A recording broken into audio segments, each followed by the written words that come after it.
Shalom, selamat hari Minggu bagi kita semua. Apa kabarnya? Saya harap kita semua dalam keadaan sehat dan penuh dengan sukacita.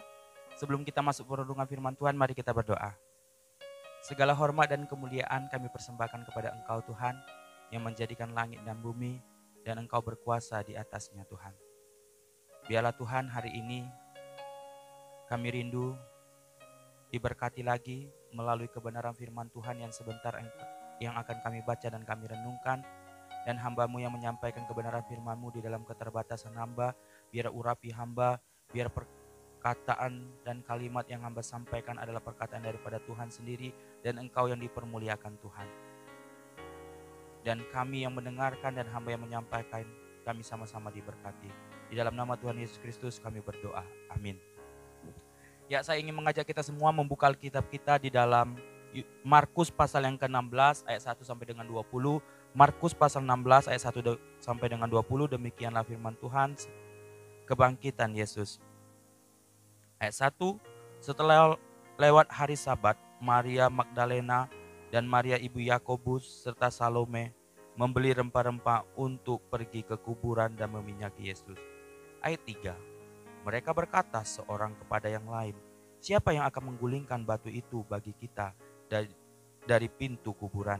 Ayat 4, tetapi ketika mereka melihat dari dekat, tampaklah batu yang memang sangat besar itu sudah terguling. Ayat 6, tetapi orang muda itu berkata kepada mereka, janganlah takut, kamu mencari Yesus orang Nazaret yang disalibkan itu. Ia telah bangkit, ia tidak ada di sini. Lihatlah, ini tempat mereka membaringkan dia. Ayat 7, sekarang pergilah, katakanlah kepada mereka, kepada murid-muridnya dan kepada Petrus, ia mendahului kamu ke Galilea. Di sana kamu akan melihat dia seperti yang sudah dikatakannya kepada kamu. Ayat 14. Akhirnya ia menampakkan diri kepada ke-11 orang itu ketika mereka sedang makan. Dan ia mencela ketidakpercayaan dan kedegilan hati mereka, oleh karena mereka tidak percaya kepada orang-orang yang telah melihat dia sesudah kebangkitannya. Ayat 15. Lalu ia berkata kepada mereka, pergilah ke seluruh dunia, beritakanlah Injil ini kepada segala makhluk. Ayat 16. Siapa yang akan percaya dan dibaptis akan diselamatkan, tetapi siapa yang tidak percaya akan dihukum. Ya, berbahagialah kita yang membaca dan merenungkan kebenaran firman Tuhan. Nanti boleh dilanjut lagi membacanya. Dan tema renungan kita bicara tentang arti kebangkitan Yesus bagi saya. Arti kebangkitan Yesus bagi saya. Berita dari kelahiran, kematian sampai dengan kebangkitan Yesus merupakan berita yang aktual, yang benar-benar pernah terjadi dan dicatat oleh sejarah. Bahkan kebangkitan Yesus mengubah peradaban dunia. Kelahiran kematian Yesus merupakan rencana yang berasal dari Allah untuk menyelamatkan kehidupan manusia dari kebinasaan. Bicara tentang kebangkitan juga bicara tentang kemenangan bagi kita yang percaya kepada Yesus Kristus. Coba Bapak Ibu dan kita semua renungkan apa yang terjadi jika Yesus yang kita percayai, yang kita sembah, yang kita agungkan itu tidak dibangkitkan. Mungkin dengan spontannya kita akan menjawab, hidup kita akan sia-sia. Mungkin kalau Yesus tidak dibangkitkan, enggak akan ada kekristenan hadir sampai saat ini. Tapi Yesus itu benar-benar dibangkitkan, makanya kita beriman di dalam Yesus. Kebangkitan Yesus menunjukkan suatu kemenangan bagi kita semua. Dan 1 Korintus pasal yang ke-15 ayat 12 sampai 34 dikatakan, seandainya apa yang terjadi jika Yesus itu tidak dibangkitkan. Yang pertama, dia katakan bahwa sia-sialah pemberitaan Injil kita. Segala sesuatu yang telah dinubuatkan oleh para nabi, apa yang disaksikan oleh para rasul, para murid-murid. Jika Yesus itu tidak dibangkitkan, maka sia-sialah segala pemberitaan yang disampaikan. Sekalipun sekalipun Bapak, Ibu, dan saya mempertaruhkan nyawa, memberitakan Injil kepada orang lain, tidak ada gunanya. Sama saja itu berita hoaks. Kalau Yesus itu tidak dibangkitkan. Tapi kita bersyukur melalui peristiwa kebangkitan Yesus, bahwa Allah menggenapi apa yang disampaikan oleh para nabi tentang keselamatan digenapi di dalam Yesus. Para nabi akan menyampaikan bahwa akan datang dari keturunan Yehuda, di mana ia akan nantinya yang akan menyelamatkan kita, membebaskan kita dari keberdosaan, dari kehinaan. Berita yang disampaikan, yang dibuatkan oleh para nabi tergenapi. Bahwa Yesus itu datang menjadi manusia. Ia memberikan nyawanya. Ia rela disiksa, mati di kayu salib. Dan pada hari yang ketiga, maka bangkitlah ia. Hal ini mengajarkan kita bahwa, dan mengingatkan bagi kita, untuk kita semakin semangat, untuk semakin kita bersukacita di dalam pemberitaan Injil kita. Bahkan di dalam Roma pasal yang ke-1 ayat 16 katakan, Injil itu adalah kekuatan yang menyelamatkan semua orang. Siapakah dia? Yesus Kristus. Tapi kalau Yesus tidak dibangkitkan pada hari yang ketiga, maka sia-sialah pemberitaan Injil itu. Tapi kita bersyukur di dalam Yesus Kristus, maut dikalahkan dan ia bangkit pada hari ketiga. Makanya pemberitaan yang kita sampaikan tidak menjadi sia-sia. Apa yang terjadi seandainya jika Yesus itu tidak dibangkitkan? Maka sia-sialah kepercayaan kita, atau kita beriman pada Tuhan Yesus nggak ada gunanya. Kalau kita hanya percaya kepada Yesus saja tanpa mempercayai sebuah kebangkitan Yesus, kita adalah orang yang paling malang, kita adalah orang yang paling bodoh di dunia ini. Dan kita sama saja seperti para imam-imam, para Farisi, ahli Taurat di waktu itu.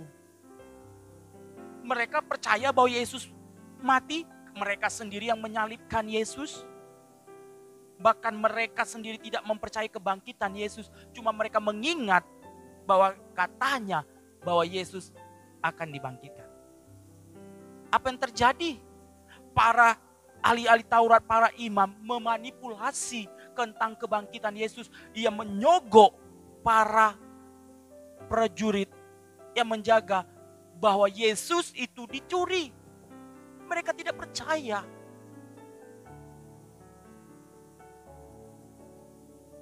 Kalau kita hanya percaya kepada Yesus tanpa mempercayai kebangkitannya, sia-sialah kita beriman. Tapi kita bersyukur, Yesus yang kita percayai, dia bangkit dari maut. Kubur kosong membuktikan Yesus itu dibangkitkan. Sehingga membuat kita semakin mengagumi Tuhan. Membuat kita semakin kita mencintai Tuhan. Semakin giat kita untuk hidup di dalam Yesus Kristus. Kalau Yesus tidak dibangkitkan, maka sia-sialah kepercayaan kita.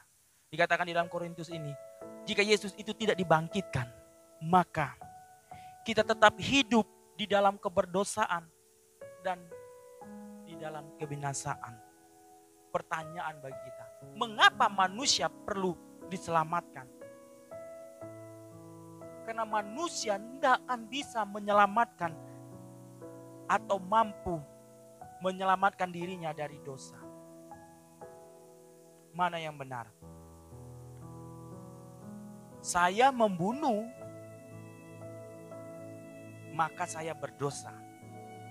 Atau karena saya berdosa, sehingga saya membunuh.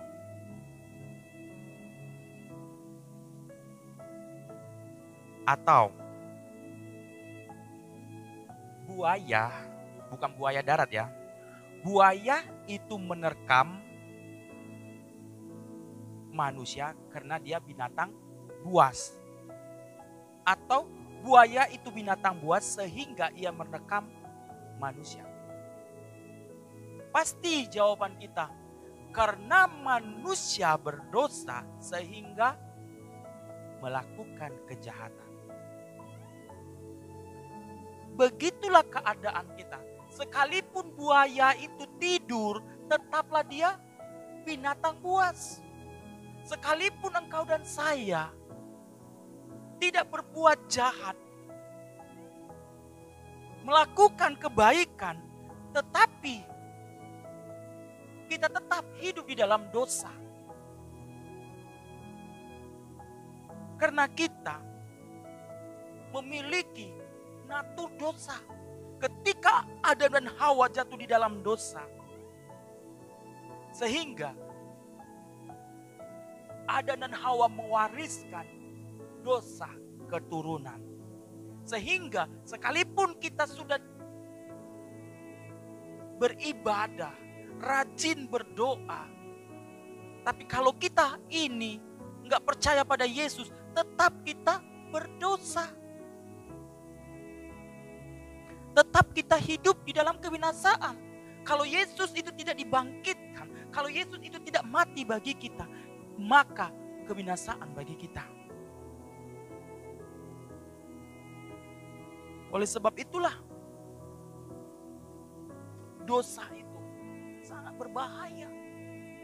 Dosa itu membuat hubungan kita dengan Bapa terputus. Membuat hubungan kita dengan sesama menjadi hancur. Dosa itu melahirkan hal-hal yang jahat terjadi di dalam kehidupan kita. Ketika Adam dan Hawa jatuh dalam dosa, keturunannya tidak ada satupun yang benar. Kalau kita baca di dalam Roma 3 ayat 11. Dan upah dosa adalah maut dan kebinasaan.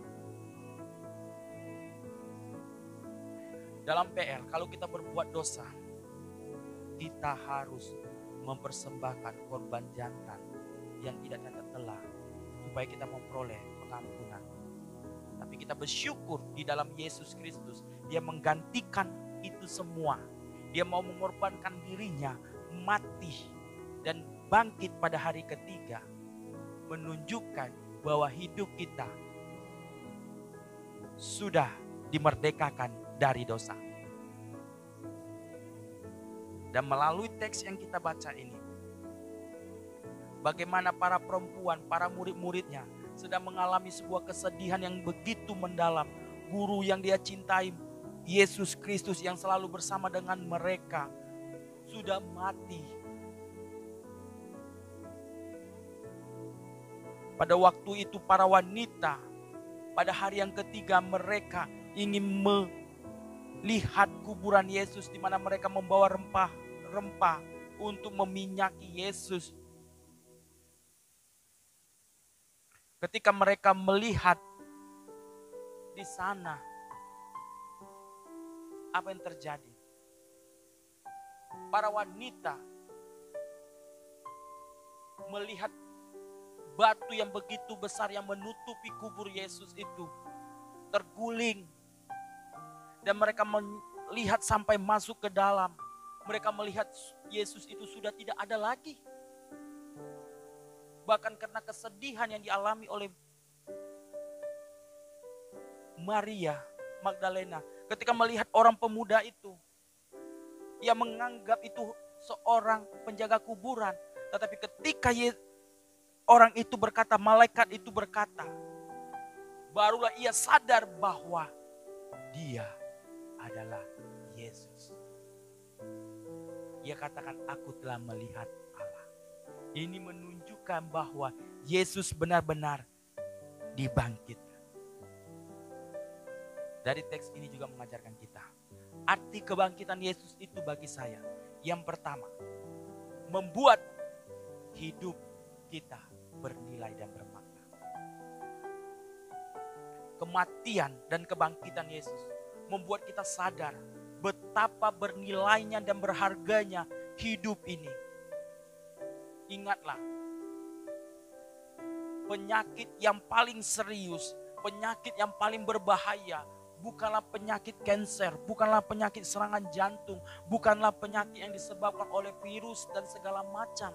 Tapi penyakit yang paling berbahaya dan paling serius adalah penyakit karena dosa.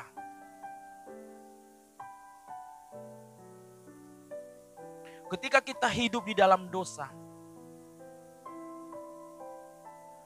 hidup yang kita jalani ini tidak ada artinya, tidak ada gunanya. Bahkan Yesaya 36 ayat 17, bahkan Yesaya 64 ayat 6. Sekalipun perbuatan kita itu baik, tapi tetaplah cemar.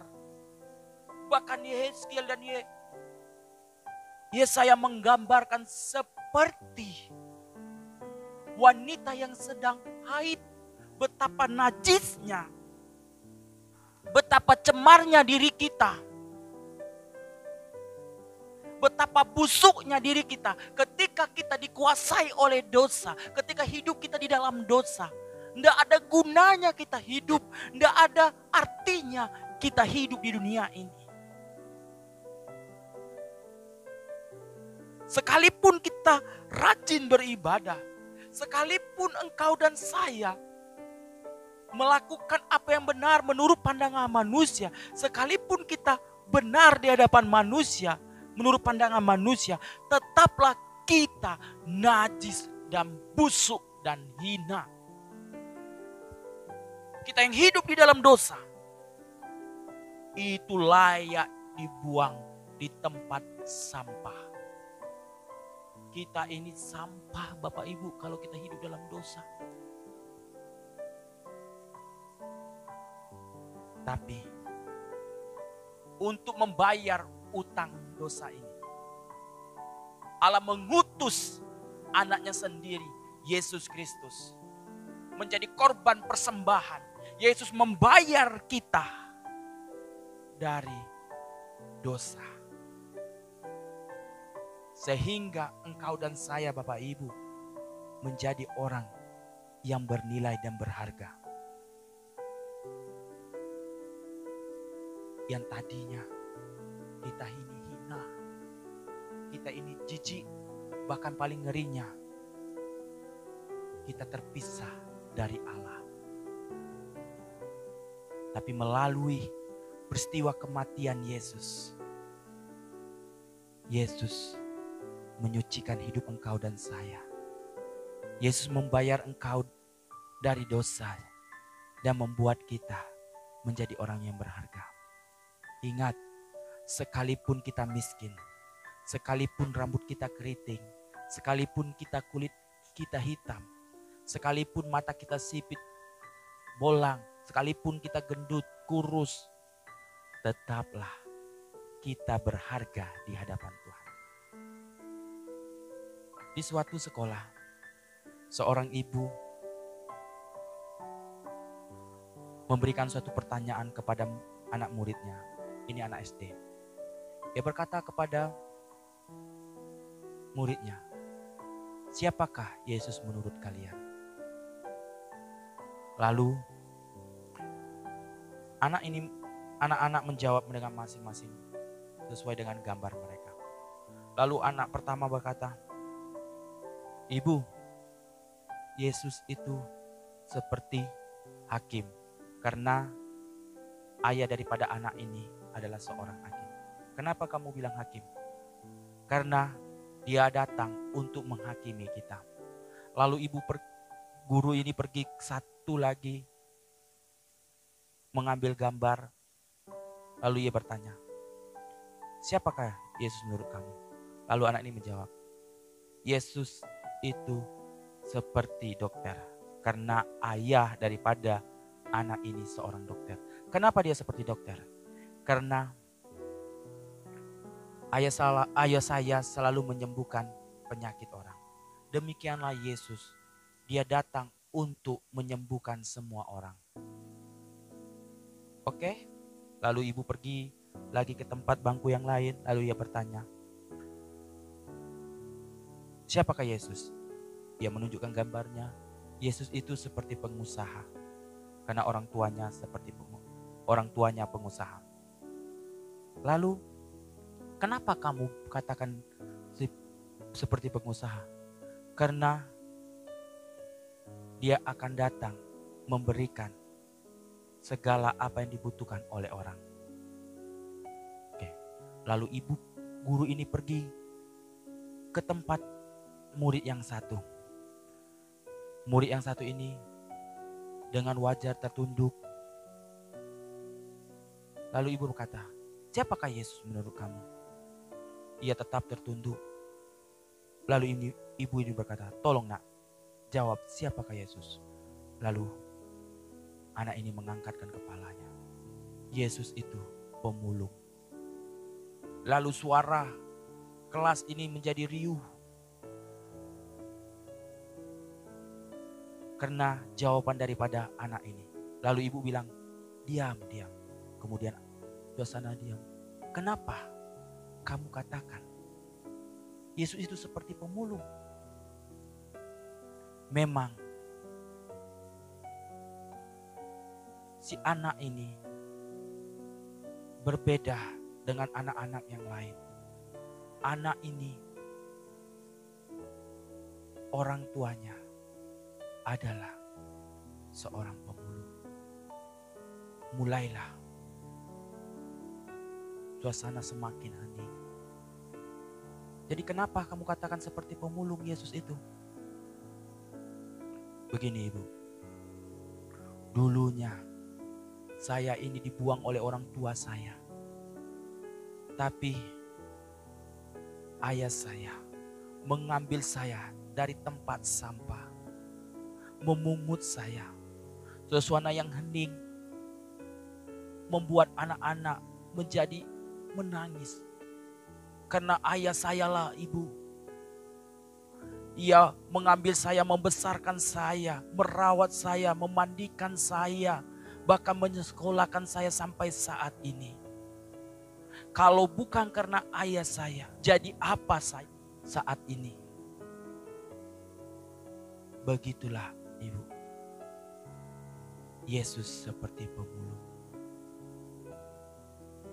Ya, kita yang berdosa ini, yang seharusnya dibuang. Kita ini sampah yang tidak ada gunanya. Tapi Yesus mau mengangkat kita. Yesus mau disalibkan, mencurahkan darahnya untuk menyelamatkan kita. Jadi hidup kita ini melalui peristiwa kebangkitannya, hidup kita berharga. Yang kedua, melalui peristiwa kebangkitan ini mengajarkan kita bahwa ada kepastian. Yang pertama, bahwa Yesus itu adalah hidup. Kematian Yesus bukanlah yang terakhir, tetapi melalui kematiannya ia mengalahkan iblis, mengalahkan maut, dan ia bangkit melalui kebangkitannya dan menampakkan diri kepada murid-muridnya. Ini menunjukkan bahwa Yesus itu benar-benar Allah. Yesus itu benar-benar anak Allah yang datang, yang pernah menjadi manusia. untuk menyelamatkan hidup kita, membuat hidup engkau dan saya menjadi berarti, menunjukkan bahwa Allah yang kita sembah di dalam Yesus Kristus benar-benar Tuhan yang hidup. Orang banyak menyangkal itu berita hoaks, jangan pedulikan. Kalau berita hoaks itu, batu yang besar itu beratnya kira-kira 2 ton. Mana mungkin para wanita bisa mengangkatnya. Bahkan kain kapan tertinggal di situ. Menunjukkan bahwa Yesus itu benar-benar bangkit. Bahkan sampai di mana Yesus sendiri menampakkan kepada para murid-murid dan kepada orang lain, menunjukkan bahwa Allah yang kita sembah di dalam Yesus Kristus benar-benar Allah yang hidup, Allah yang berdaulat di atas segala sesuatunya. Ia memegang kendali, Ia adalah awal dan akhir, Ia Alfa dan Omega. Betapa kita bersyukurnya mempercayai Yesus Kristus yang hidup, Bapak Ibu.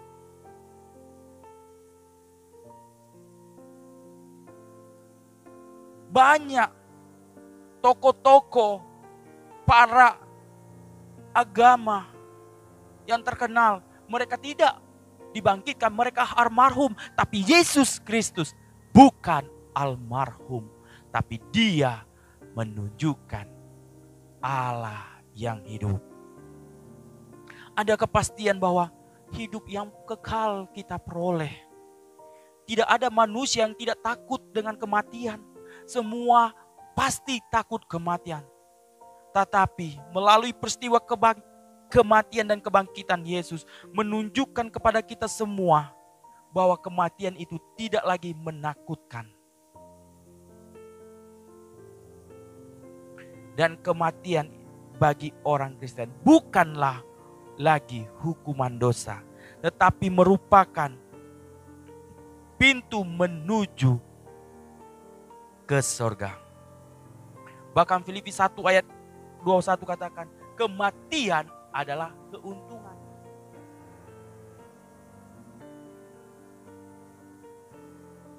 Ketika kita mati, Yesus sudah menjamin kita memperoleh hidup yang kekal. Karena apa? Kita sudah dibebaskan dari dosa. Kita sudah dimenangkan dari maut. Dan surga sudah menjadi bagian dalam hidup kita. Ketika kita mati nanti, tubuh jasmani ini akan diubahkan menjadi tubuh kemuliaan. Kenapa? Walaupun kita langsing, walaupun kita cakep, tubuh kita ini masih bisa dibinasakan.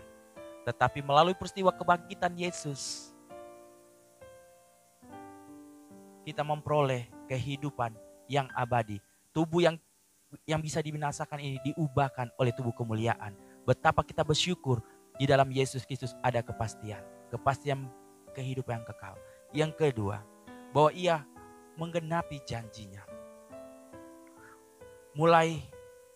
Melalui kebangkitan Yesus ini, bahwa Ia benar-benar menggenapi apa yang telah dijanjikannya. Segala perkataannya, segala nubuatannya adalah digenapinya. Kita bersyukur mempunyai Tuhan yang menepati janjinya. Kita bersyukur Allah yang menepati janjinya adalah Allah yang setia. Allah yang tidak berdusta. Berarti kebangkitan Yesus menunjukkan kepada kita semua. Di dalam Yesus semua janjinya tergenapi.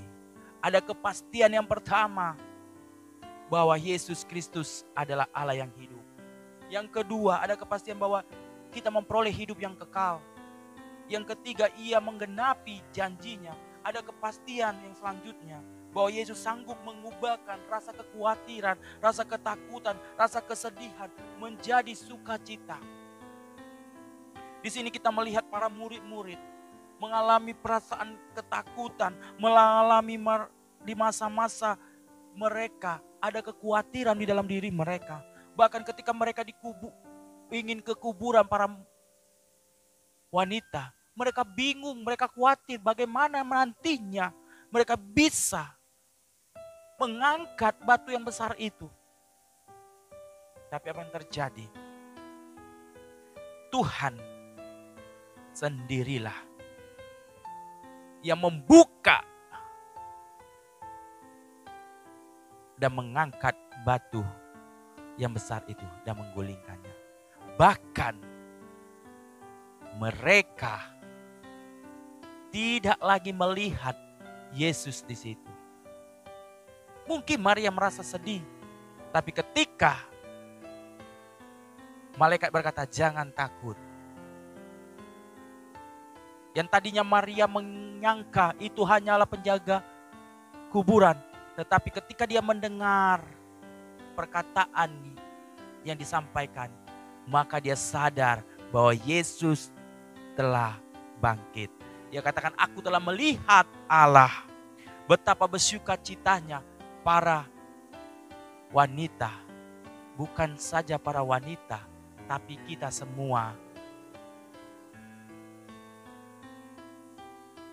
Ini menunjukkan bahwa segala tantangan di depan kita, segala pergumulan yang terjadi di depan kita nantinya, Tuhan akan selesaikan kalau kita percaya pada Yesus Kristus. Melalui peristiwa kebangkitan ini mengajarkan kita bahwa Tuhan sanggup melakukan mukjizat di luar daripada pikiran kita. Yang terakhir, arti kebangkitan ini mengajarkan kita bahwa Tuhan dapat memakai dan mempercayai siapa saja. Keselamatan harus diberitakan ke seluruh dunia. Tuhan menginginkan semua orang hidup dan mengalami keselamatan. Melalui peristiwa kematian dan kebangkitan Yesus, membuktikan bahwa Dia adalah Tuhan yang akan menyelamatkan setiap manusia yang percaya kepada-Nya. Ketika Yesus bangkit, Yesus memberikan suatu mandat kepada para murid-muridnya bahwa mereka harus menyampaikan berita kabar baik bagi seluruh dunia untuk menerima keselamatan yang datang daripada Tuhan Yesus. Dan mandat ini bukan hanya diberikan kepada murid. Ada kisah yang paling menarik. Kalau kita tahu bahwa Maria, seorang wanita, dan ibu beberapa teman-temannya Maria juga wanita. Pertama kali yang melihat kebangkitan Yesus bukanlah para murid laki-laki, tapi seorang wanita. Pada waktu itu, seorang wanita itu selalu derajatnya dibawa oleh laki-laki. Wanita tidak dipandang pada waktu itu. Sekalipun mereka bersaksi, mereka tidak dianggap. Tapi melalui peristiwa kebangkitan Tuhan Yesus, di mana yang Tuhan percayakan untuk melihat kebangkitan Yesus adalah wanita. Tuhan mengubah paradigma pada waktu itu.